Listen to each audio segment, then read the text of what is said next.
they're finding out, especially in the Middle East with combat wounds, that the tourniquets are really coming back in. They used to say, don't use a tourniquet, whatever you do.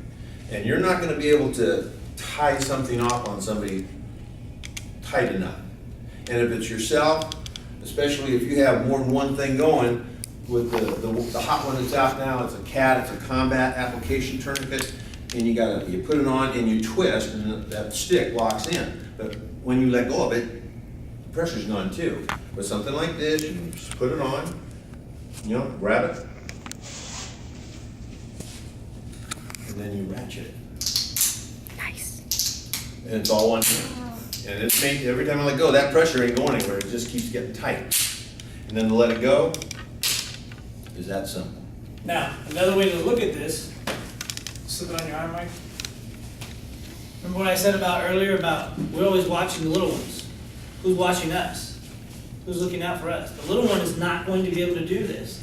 But with this type, you can do it. While you're talking to the little one, getting them to calm down and everything else, or telling them what to do, 911 wise or anything else, you can start applying this. You can. Or you can even walk them through it. I don't know most kids that cannot just do this. They'll look at it as like a game. Okay, you get what I'm saying? It's something that you can do as you're calming somebody else down, or use on your spouse or anything else.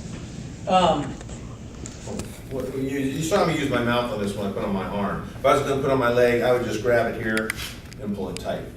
That's what that thing is for. It's just for something to hold on to. Can I ask you to talk about something that's more everyday on the west side? There are a lot of knock-knock burglars.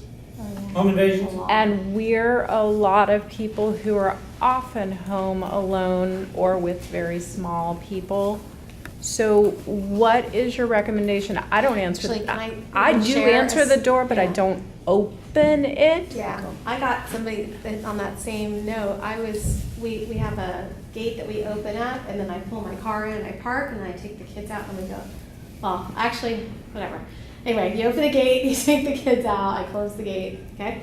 As I was closing the gate, this guy was like, excuse me, and I'm like, yes. He's like, do you have a minute to talk? And I'm like, no, I don't. And I started to gather kids. I'm like, come on, let's go, let's go. And he's like, well, I just wanted to talk to you about voting for me.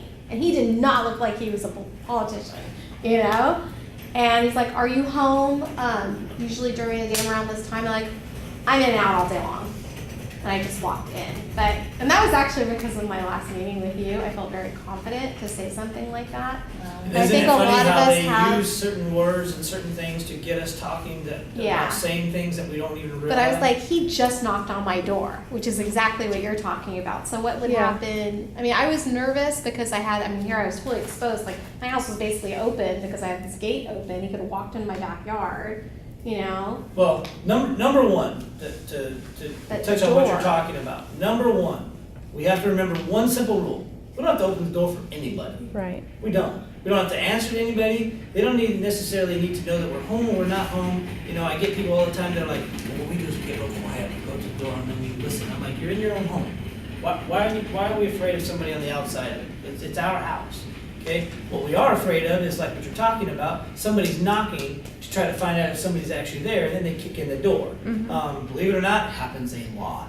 A lot. And it doesn't get reported because, I don't know if any of you guys know this, but when you sell your house, one of the first things they ask you is has the house ever been robbed? And if it has,